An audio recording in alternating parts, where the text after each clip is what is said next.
You are now listening to the I Think I Love My Wife podcast. And this is your best friend's best friend, Chidozie Okafor, ready to take you on another journey. Are you with me? Because I'm ready. Let's get it. This episode is sponsored by Nello Effect, a coaching and consulting service that helps people turn mindfulness into action as they navigate the dating world as well as their relationships. Follow on Instagram at Nello.Effect and find more information in the episode description. Today we talk about some of the thoughts that go into asking a woman out on a date. We examine the reasonable amount of time it is to chat before moving off the apps. We break down the advantages and disadvantages of several dating apps. And we discuss our thoughts on the difference between dating versus courting. Hey everyone, I'm back with Brooke. Talking about dating just made me realize how expensive it can be for a brother. Like, dating can get expensive though. That could get expensive, you said? I said dating can get expensive. You know, you go. Oh yeah, dating. Yeah, it's not, yeah. And I'm low-key bourgeois, so I like the places that I like to go to. So it's just like it's a lot to. I can understand like a woman's emotional standpoint of there are a lot of things that I have to consider and you know could potentially be vested in, and that's a lot. And I think about it financially. I'm like, I got financial goals, and it's like this is a lot of money, not only time that I'm investing, but money. And not like I don't have it. It's just like, do I really want to spend this much money on? Like when you look at your budget and you're like, yo, this month, just run the numbers, like ballpark. I think an average decent date, $100, probably more if you're doing it right. It's a really good time. You know, you say you're doing it right. So tell me, Shirley, where do you normally go? Like, what are your typically like first date go-tos then? It depends. I know people say go to coffee, grab coffee, you know, grab a drink, but to me that's playing defense. Like if I like someone and we grab drinks and it's good, like I'm going to want to go to dinner. Like let's keep it going. Okay. And so to start off with a defensive play, it's like let's just like I don't like to do that. So I like to feel comfortable and confident in like my interest in the person to want to go to dinner or something like that, or want to go do something with that person to spend a good amount of time. So that might make me, relative to my peers, take longer before I initiate that because I want to feel good about that time spent. Everybody's on different clocks, right? But I'm not going to jump like people say, like to me what boggles my mind a little bit, or like what's counterintuitive, I should say boggles my mind, is that women will think, well, you haven't asked me out. So you're not serious. And I'm like, no, I haven't decided if I want to spend $150 on somebody. That's what I haven't decided yet. You know, it's not like, oh, I'm playing. It's like, it's financial decisions to me, right? It's not that like I don't have time to. It's just like, do I really want to go spend $150 on this? I don't know enough yet. So I want to feel good about like, hey, even if this doesn't work out, it was good time spent. That's my bar. Interesting. Because I'd rather go spend that money with my friends. Like I know it's gonna be a good time. I'm not like I wouldn't consider myself cheap by any means. If we go out with people, the reason why I don't go out a lot because I know I'm gonna spend a lot. I'm gonna be like, hey, what you want? What you want? I know myself. I got this round, and so I'm not a person that like, oh, if I see, it's like vacation. I'm not a person that when I go on vacation, I'm counting coins. Right. I might not go on 3 trips a year to some local regional island or country next to the United States. When I go, it's going to be for a weekend. We're going to go somewhere really nice, and I'm not going to be counting the coins. I'd rather do that once a year than 3 times a year, you know, where some people may go to like Mexico, Tulum twice, and go to Puerto Rico and feel like they was balling out, you know. That's how I feel like, that's how I feel about like my dates and stuff. Like I want to go somewhere nice. Oh, I saw an app that I wanted. You saw an app that you wanted. Shit, some guys don't even look at the appetizer. I'm like, get both of them because I want the experience, you know. I'm not going on this date to count coins. Yeah. And so to me, it's like, I want to feel good about having the experience with this person. Okay. And I know that's going to cost money. Then so I will move slower to get to that point than like the guy that's like, hey, let's go out. Let's go to drinks, and spends $40 on drinks. And he went to drinks with 4 or 5 people, and none of them panned out. So it's like short-term gain versus long-time, like, viability. That's how I look at it. That's an interesting perspective. I can see it. I can definitely see it both ways. Yeah, I see it the other way, and I think that is the norm. I think people are accustomed to that. But it's like, how do you, and you have to play the game to the culture and society you're in, right? And so, like, how do you navigate that? Because I know, like, people are ready to, like, I see the apps. I don't want to do a lot of small talk. I just want to, take me out, feed me, da-da-da-da-da-da. Yeah. And I'm like, well, it don't work that until you foot in the bill. It don't work like that. You need to. I need to know that I want to have this experience with you, because my time is valuable to me. And my personal bar is like, I want it to be at least as worthwhile as it was if I did this with friends. Okay, that's interesting. I was just curious. I feel like you say interesting as this is it's different from what you see with the people you work with. It depends on what your timeline is. Like, how long does it typically take you to like get off the app and meet someone in person then? Depends on how interested I am. Yeah, I can see. I've done it as quick as like 3 days. And I've done it. It's the people I haven't got off the app with. Like, it just depends, on that person's, like, my interest level in that person from jump. It depends on how engaging that person is from jump. Because I've literally been on the apps and over the course of a conversation, depending on the frequency in which we're responding, I've asked that person, do you have any questions for me? Because it's felt like an interview. It's like, I've asked you like 6 or 7 questions in a row. You've responded to them. I appreciate. But there's no like back and forth. I was like, you didn't even want to know. You didn't even hit me with the like, what about you and you part. And so it's like, if this is an interview, that's not motivating me to get off the app with you. That's going to tell me it's going to be a terrible dinner or terrible drinks if it's going to be this way. Mm-hmm. Yeah. So I think it just depends. And the reason I say it's more so interesting is because I hear a lot of that same stuff from the women, especially in terms of conversation. That is one of the most common complaints I think I hear about dating apps is they're on here having these conversations and they're so one-sided. So it's interesting to hear you say that, you have conversations that are one-sided as well. I know I get that a lot from the women.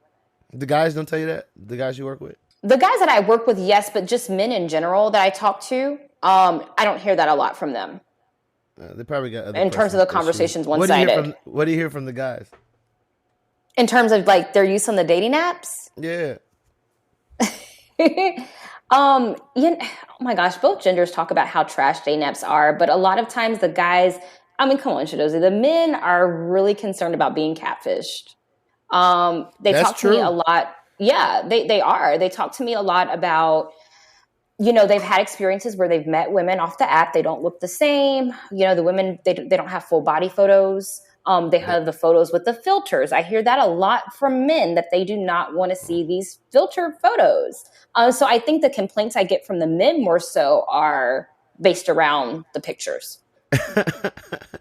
They can't get to the conversation piece if they haven't got past the pictures. Exactly. That goes to what we're talking about. No, but it's true. If you don't have a full body, I'm swiping left. Yeah, I mean, it's swiping true. left because to me that's like if you don't. It's like me. This is gonna sound terrible, but I'm like, if I ask you, "Hey, Brooke, are you a virgin?"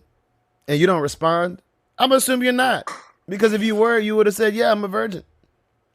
That's the same way. If you don't put a full body pic, people are gonna assume like there's something you're trying to hide. It's sad, but if you don't respond that's the on the kids section, and everybody feels differently towards people having kids, but if you don't respond or put a response there, people are gonna assume you got kids.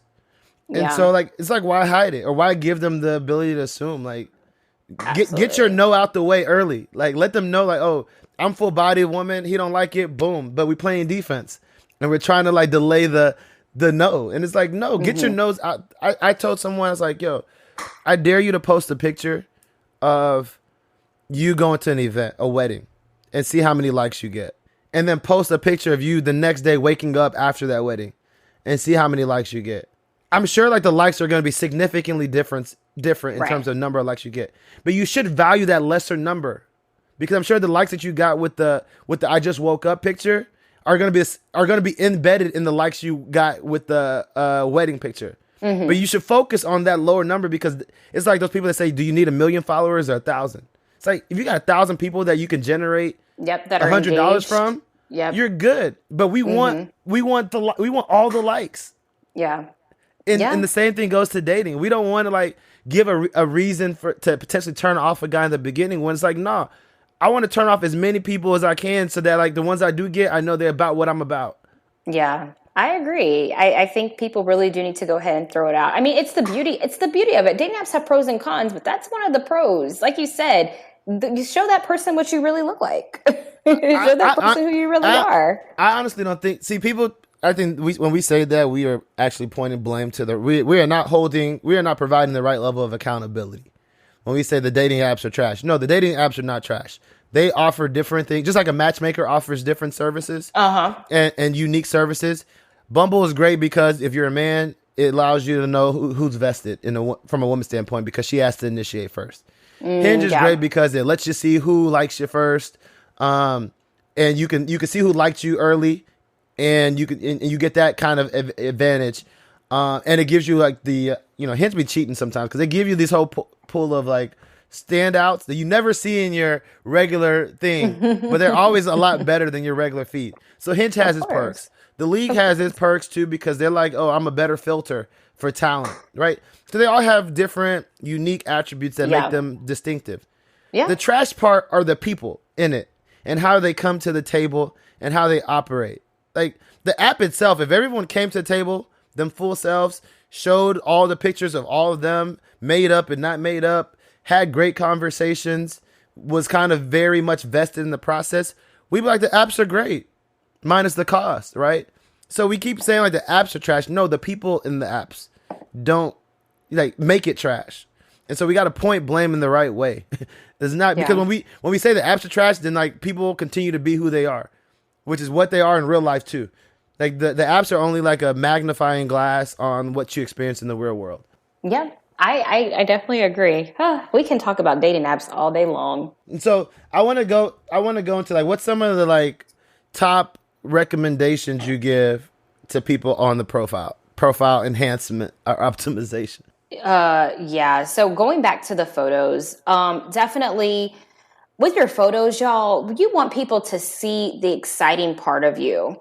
We don't want to see headshots of every photo. We want to see you out. Like you talked about a photo at a wedding. We want to see you out doing things. What does people want to get a glimpse into what your life looks like? Like, what are you doing on any given weekend? Where do you go to travel? So always explaining pictures. And of course, men and women both need to have full body photos and recent photos, no filters. Recent is important. Recent photos. Yep. Because you'll go and see, I'm only speaking from a man's point of view, and I'm going to try to think of examples where men could be better. But you'll go and see someone's like profile, and then they have like their Instagram, and then you look at their Instagram, it's like, yo, these recent pictures do not look like anything that was on your profile. Right. And that's important. I mean, especially just things like weight, facial hair. Like, guys, so many things change. You can't have hats in all your photos. If you a bald brother like me, embrace it. And if it's time to come home, shave it off. If you feel like you gotta hide it, shave it off. Like there's like embrace who you are. But I wouldn't be mad at a woman if she swiped right because this dude had a beanie or a cap or a hoodie on every picture. Like you are hiding something. Yeah. And she's okay to assume that too because you didn't prove her otherwise. Why would you be hiding your fresh edge up? You know, if you had one. Exactly. Well, that's what we were saying with the full body. Like it leaves space for people to assume that you're hiding something, right? What else do I say? Well, you kind of touched on this one. One thing I tell my clients is like things like blank profiles. Y'all put some time into your profiles. If it's blank or people have things like, oh, I'll come back to this later. It shows a sign that you're either not into it or you're being lazy. So put some thought into it. One of the most attractive things for women is when they see a man who has actually put some time into filling out his profile, y'all. So that's a tip for you men out there. Also, another thing, avoiding the negativity. Even when I'm on these dating apps, checking them out or doing things with my clients, I see so many profiles talking about, I don't contact me if blah, blah, blah, blah, blah, XYZ. And I'm like, y'all, come on now. Why are you focused on the negative? The funny part is, and I don't know if this is their same negative, but I see like, if you're not this and that, do they think people are going to listen to them? Like, if I see a woman that says, don't hit me up unless you 6'5", 6 foot and above, that doesn't stop me from swiping right. Like to me, it's like, get over yourself. Do you think this guy that thinks you're attractive is gonna say, well, you said don't do it, so I'm not, swipe left because she said I don't qualify. Like, so why put it in there? It's do you really believe that you have that power? But that's why I say get over yourself. Do you feel like you have that power that you said I don't want X, Y? Even when people say I don't want no fuckboy, you think the fuckboy is gonna be like, you know what? She said she didn't want me. Let me swipe left. So why even waste space if you unless you like that's what's like boggling. Like, get over yourself in the sense that like people don't care about your like requirements. They're going to try regardless of them. Yeah. You should be presenting things that let people know how amazing you think you are of yourself. Mm-hmm. And then you also go ahead. Go ahead. No, go ahead. Oh, no, I was just going to say, I think for me, like the rule of thumb that I tell my coaching clients, especially with the online dating profile, is you have to kind of step back and understand how your profile is going to be perceived by other people who are actually reading it. So there was an example. I was helping someone with their online dating profile, and they were talking about how they had mentioned something about their last relationship. And they were doing it and thinking that they were being transparent, being vulnerable. But I was also like, okay, you mentioning your ex relationship or your past relationship in this will signal to people who may be reading this that you're not over your ex. And although they didn't think about it in that way, they're like, oh, okay, yeah. And I'm like, yeah, you have to step back and think about how what you're writing or the photos that you're putting out there is going to be perceived by other people. Not just you, but like you're looking to attract this, you're looking to attract this other person. How are they going to be reading and taking your profile in? Again, it goes back to getting over yourself, right? Like, because all that is from a me standpoint. What do I want? And like relationships, if you talk to anybody that's married, it's not about you no more anymore. No. When you're in marriage, it's not about you. It's about the other person. It's about your kids. It becomes about all those things before it's you. Mm-hmm. And so if you don't have the ability to say, would I like it if someone wrote this? Like if I read someone's thing and they said, I just got out of this and this relationship and this, would you be like, ooh, let me swipe right? Then other people probably wouldn't want it either, Yeah. And so we got to get over that. Like, we think this is just that great that like, because we wanted to share that. It's I love using employment as a proxy for things. Like the job, like when you think about jobs and working, is one of the best analogies for relationships. Because like if your resume is trash, no one's gonna give you a look. Mm-hmm. Same thing with your profile, Yep. And no one cares about your cover letter. No one cares about your deep stories in the beginning. It is all about that initial interest and connectivity. Mm-hmm. Later down the line, those things may matter. But if you hit me with the cover letter, like people are like, oh, I gotta write a cover letter. That is like, in my experience, that's what people use to like tiebreakers. Like no one's gonna be like, well, this person wrote a cover letter and it was amazing, we gotta hire them. Mm-hmm. It is like, were you willing to do the work? Like the bare minimums of filling out your profile, Yeah. It's not about actually what's in it, Yeah. And so I think how we move in that context, if you think about like, how people move in the job context, it really is similar to, explains a lot about how people move, or you can find similarities in like relationships. And so it's just interesting that like, even as like a person, you see someone say, I don't want small talk. I don't want like, interesting conversations, but then you're a complete stranger. I don't know you. You have 4 pictures, your name, your height, and the only thing you wrote was, I don't want any small talk. I can't even, and like 3 of your 4 pictures were like selfies. I don't even know where to start a conversation with you. Right. I don't even know, like, what do I talk to you about? Hey, was that in your car or was that at home? Where'd you get that couch from? Nebraska? Or was that at like, Target? I don't, like, you're not giving me anything to work with. Mm-mm. And like half of our profile, like, again, get over yourself.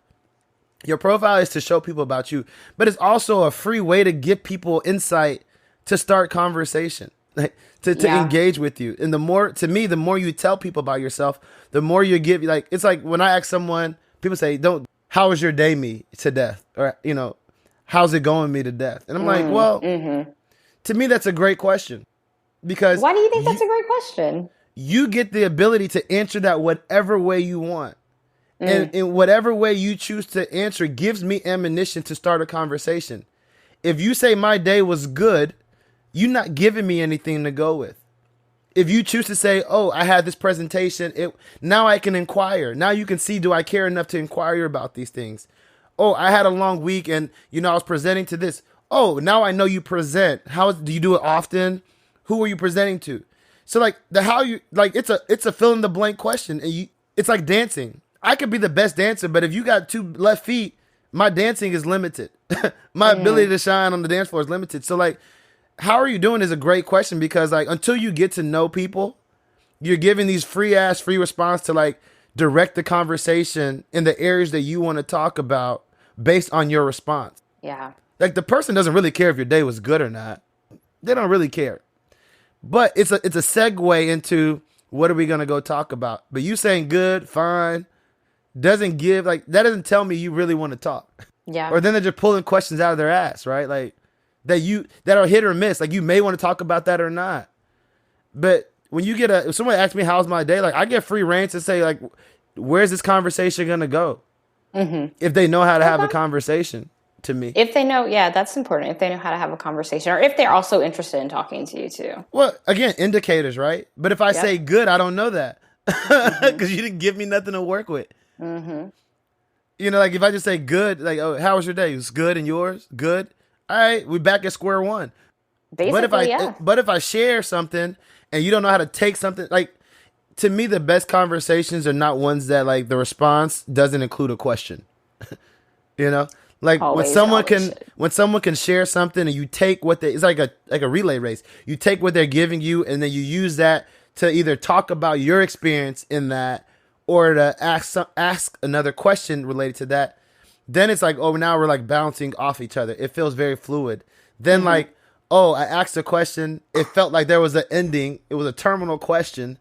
And then now we got to start over.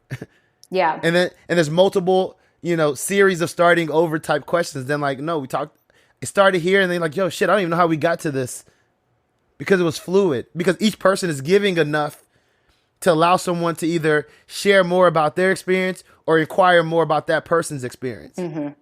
Yeah. And to me, how's it going? How are you doing? Is like, no one dictated what that has to be about. That's true. I was just curious what your thoughts were on since you said that was a good question. I mean, but do you, as a woman or in your clients, do you think that's not a good question? Well, I think, of course, I would never recommend a woman putting that in her profile. I don't, how's it going today? Oh, sorry. I meant like when you first start talking. Yeah. But yeah, you shouldn't put that in your profile. Yeah. I think people want to, okay, so when we have to think about people's past experience. And a lot of times it's kind of like the conversation doesn't, I get your perspective. That's why when you tell me these things, it's really interesting because I don't hear them often. It doesn't have a lot of room to grow. Like they want this person to get to know them better. And so it's like, hey, ask me certain things about what do I enjoy doing? Or, what's like my favorite place to travel? Instead of something like, how's your day going? They want to maybe talk about a specific topic or ask the question that's going to immediately strike up another conversation or give you some good insight into their life. So what go ahead. And then I was going to say, like we were talking about profiles. For the people who are obviously intentional about dating, they're going to put time into their profiles more than likely. And, a good conversation starter is always something that was mentioned in their profile. You can't, men nor women can go wrong with piggybacking off of something that someone mentioned in their profile. One question that we get a lot from people that sparks interesting debate is like this idea of dating and getting to know each other versus like courting. Do you look at those similar or differently? Yes, I actually kind of do, right? Because when I think of the term courting, I am thinking typically of Christian couples who are dating exclusively for the purpose of pursuing a marriage relationship. They're trying to move towards a marriage relationship. When I hear the term dating and getting to know someone, I think of, like we were talking about, you might not be seeing this person exclusively. Or you are trying to determine if this is someone that you even want to pursue a courting relationship with. Like, when you're first getting to know someone, it may take you a little while to see is this somebody that I could see myself with for the long term? So courting, I feel like, is when you're at that point of being exclusive and like, hey, we know our goal is to head towards marriage in most cases. So I like that you said our goal. But like courting typically is referred to what a guy does and not what a woman does. Right? Oh my goodness. Right? I mean, generally speaking. Yeah. You know, Can a woman court? Like, how do women court? Okay, no. Women are participating in the courtship is how I view it. The men traditionally, and this goes back to biblically, right? Men are the leaders in relationships and marriages, right? So that's why I mentioned that when I think about courtship, I'm thinking that this is based on a Christian foundation because men are the leaders. And so when that comes time, the men should be the ones, I'm not saying necessarily initiating, but I'm saying the men are setting the tone and the pace is how I feel about it. Women are participating in the courtship as they are also evaluating to make sure that this is the person they feel like they should be with. But also, I think it's a two-way street always, with both need to show interest and, put effort into it. I think what I'm hearing you say is like reciprocation is important in that process. And you know what, Shadozi? I guess I need to go back to one of the questions that you asked me earlier. That is a complaint, a complaint I hear about from men a lot. It's not a lot of, they don't get a lot of reciprocation back. So that's a top complaint I hear too. So I'm glad you brought that up. No, I mean, listen, I don't biblically or from a Christian standpoint. To me, it's all this. To me, like it's one and the same. I do think that and I don't think you have to be like in a relationship or exclusive to court a woman. I think when I think about courting, the guy knows there's an outcome that he wants to achieve, right? Like I want this person to be vested in me. Like I want to get this person to like me and be involved and get to where I want them to be. So they're doing things to like demonstrate, like, hey, this is the goal I have in mind. When you're dating, to me, and getting to know someone, there's no like outcome that we're necessarily driving to. We're trying to determine if I like you enough, to then see, do I want to take things to the next level? That could be in a relationship or in exclusivity. It doesn't have to be. You can court someone, they might not be there, but you are courting them to get them there. And so to me, I think courting looks differently. And I think the more that a guy can see in a woman who she is, all sides of her, or as much as she can, comfortable showing, then it's going to be quicker for him to decide, does he want to court this person or not? But like what I hear from women's, or at least what I gauge from them, reading in between the lines from what I see them post about being courted, like it's a one-way street. And it's like, to me, courting requires, even dating requires this, but even more, courting requires reciprocity. Yeah. And like guys may not say anything about it, but it's a factor that I think they consider. And it's just like people want to know, like, this person's as invested as I am. Absolutely. That doesn't mean like, oh, she has to pay for as many dates as I pay for. But, effort could look very different in execution, but still weigh the same. And so it's like, how are you putting forth effort to show that this is something that is also important? And I think that women sometimes forget that at times, and not even necessarily because, I think they do. And it's how we were raised, right? Like a lot of women were not raised to, in our minds, it's like chasing or pursuing a man, but there is a level of being interested and showing and reciprocating. We have to remember that men need validation and to feel like you're interested, just like, you need that. So to your point, obviously not necessarily paying for the same amount of dates, but hey, you can reach out to him and text him first sometimes. Or hey, you can suggest that y'all go somewhere. It doesn't always have to be him. So yeah, I agree with you there.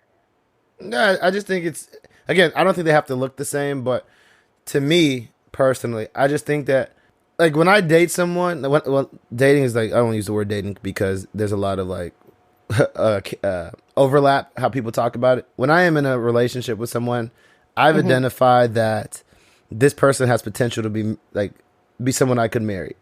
And we are trying to see like, does it work in a very much like intentional way? And so like, I'm not going to be quick to like, oh, this is not working. I'm not happy. You know, it's not giving me what I want to jump out of it. Like, I'm trying to get it to that point to get to marriage, right? Yeah. Whether it works or not, that's the goal, to get it to marriage when I'm in a relationship with someone. Right. So to get it there, it's like, I ideally want to see some of what what being in a relationship looks like. And so if you're waiting to get in a relationship before you start showing that, then like, no wonder he hasn't asked you to be in a relationship, because he's not seeing what that looks like yet. You know, like most people don't buy a car and don't test drive it. You know, they want, and you have to, you know, test driving you figure out what balance, like you don't give everybody the whole cow, right? But you have to show them what they're signing up for, the good and the bad. Absolutely. And you know what, Shozi, as you were saying that, I was thinking, you know, for me, courting is such an old school term, because when I think about courting, I think about parents, grandparents, and previous generations. And it wasn't just y'all two. When you're courting someone, you met their family. Their family knew what y'all were doing. And sometimes they had to get permission from the father or whatever man was in that household to take the woman out. So yeah, like you said, you saw so much because like you oftentimes were meeting you knew this person's family and their family dynamic in the beginning. And now, like, you know, sometimes it takes a long time for us to meet people's parents or siblings and understand how their family operates. So as you were talking, it just kind of brought me back thinking about this old school term and courting and what that looked like, you know, decades ago. Yeah, I just think people have, again, I keep saying it, people got to get over themselves, and like it's like a job. Like, you have to do your part. You know, no one is that special where they don't do their part in the process of interviewing, or, you know, if you're hiring. Because even if you're on the interviewer side and you're going through a hiring process and they're not responding to you accordingly, or they're not doing this, you're like, what? I don't know if I want to work for this company. You know? Yeah. And so regardless of what position you're in, on the hiring side or the interviewing side, you know, the male, the woman, like, there's a amount of effort that needs to go in. And if you choose to date multiple people, like, you have to put that effort in all of it, or they're going to perceive you a certain way. But I think, you know, a lot of times I hear the courting perspective be very one dimensional, and I'm like, it's a two-way street. Like, the guy's not courting you just for fun. Like, the guy's not talking to you on the phone just for fun because he loves to talk on the phone. Like, he's doing that because he knows you like it, or he knows that's something that you want. And what trips me out is when women say, "No, he wants it." And I was like, "No, trust me. If he knew he could get to where he was going without talking on the phone, at the degree that you like to talk on the phone, he would do it. He would go that route. A guy will go the road, like the what is it called, the path of least resistance every time. And how much he values you is how much he's willing to go in on a path of resistance. Yeah. But he doesn't know that if you're not showing. Showing that. And so that's true. But it's funny that they think like, oh, he really, no, like, if I could get this and this and that without doing it, trust, believe, this sounds very efficient. Oh man. I know we've been at time. Just a couple questions before we wrap up. How would you say, because it's a business, I know there's other matchmakers and coaches out there, especially in like the Dallas area. How would you say like you are uniquely positioned, or your value proposition, as Jared might say, your husband might say, for someone to choose you versus other services that might be out there? Independent, not looking at the apps, but other matchmakers and stuff. Yeah, other matchmakers. So one of the biggest things for me is I spend a lot of time getting to know my clients. So I ask them a series of questions. You know, I basically interview them. My goal is to understand their lifestyle, their backgrounds, their future goals, because I need all of this information in order to feel like I match them well. One new thing that I've been doing with my clients, especially my elite clients, is I even go as far as to having conversations with their closest loved ones, because I want to hear from other people. How are you perceived? Get insight, you know, about your personality, and also even hear from them what type of person that they think you would be a good match for. So I invest a lot of time in understanding my clients. So that all gives me a better opportunity to be successful with matching them. Also, of course, the thing with me, especially thinking about other matchmaking services, is I focus on quality over quantity, right? So like I was telling you, the lowest number of matches that I give is 5. But with those 5 matches, I am going to... that's the lowest. Okay. What's the highest? It depends. Like sometimes I do allow people to customize their packages. There's a couple people who ask for 3 matches. I typically don't do those. In special cases, I will, depending on, if I've worked with you before, or if I feel like you are someone who really knows what you want. I'll tell you, there's a little bit of a reasoning for me to say 5 is because after each match, I get feedback. And so it's nice because it gives us an opportunity to improve. Like every match you get is going to be improvement from the first because I'm getting feedback from you like, oh, I like this guy, but actually one thing I didn't realize is that, this thing, like I want to see this quality in my next match, or actually I like this guy, but I would prefer maybe someone who is local. For instance, I may have a client who's like, oh, I'm open to long distance matches, but I, find them a match that doesn't live in the area. And after they talk for a while, they're like, actually, I think long distance is going to be a problem for me. So I actually want the rest of my matches to be someone who lives local. So that's kind of one of the reasons why I try to do no fewer than 3, but 5 is typically the minimum that I will offer. So definitely focusing on quality over quantity. And then also with my recruiting, it's not limited to people who are in my database at all. As I mentioned earlier, I go out, scout, I'm at events, I'm using different forms of social media, my database, and I'm collaborating with other matchmakers. So it's not like you're just going to be matched with people who are paying me or people who are, went on my website and joined my database. So those are just some of the few of my value propositions that I offer to my matchmaking clients. Cool. And then I want to end on this note. How does someone leverage your services or join your talent pool? What's the best way for them to reach you, sign up if they want to potentially be a client, or they just want to join the talent pool? Yeah, absolutely. So either my Instagram is a great way to go ahead and kind of like see a lot about what I'm about. So it's just at Mosaic Matchmaking. And then my website has a wealth of information, what matchmaking is. It goes through my entire process. It gives you a couple of different options to contact me. If you want to join my free database, it is no cost to you at all. But that's basically, as I mentioned, you fill out a few questions, a form, and you're basically saying like, I am looking to be matched. And if I have a client that I feel like you match with well, then I will go ahead and contact you on that same form. If you're interested in actually being contacted about learning about matchmaking services, you can indicate that. And then there's another option. If you're interested in other services like coaching, you can schedule a free consultation with me directly from my website as well. And that's just mosaicmatchmaking.com.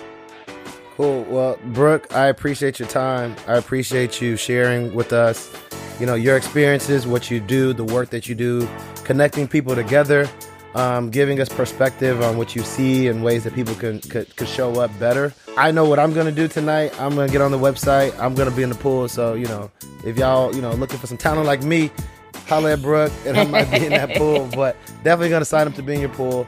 I will have all of Brooke's information in the description of our episodes. And so feel free to holler at her, follow and support. If you have friends that may, tired of hearing the dating stories, share Brooke's information with them, get them plugged in so Brooke can be the person that connects them to their last date, or their last first date, I should say. I love it. Thank you, Brooke. Yep. I appreciate it. Thank you, Shadozi. I appreciate the invite. I had a lot of fun. I enjoyed it as well. Make sure you check Brooke's company out, Mosaic Matchmaking. And when you get done, subscribe to my podcast. Follow me on Instagram at ThinkLoveWife. Share this with anyone who you feel needs it. Make sure you leave a review. Make sure you rate the podcast. And be on the lookout. Season 3 coming out. I know I've talked about it for a long time. I'm going to share a little bit more information to what's been going on in my life and why it's taken so long to come out with season 3. But season 3 is coming out this month. So make sure you be on the lookout for that. Subscribe so you get the alerts. Until then, you know what it is. It's a conversation. Keep going.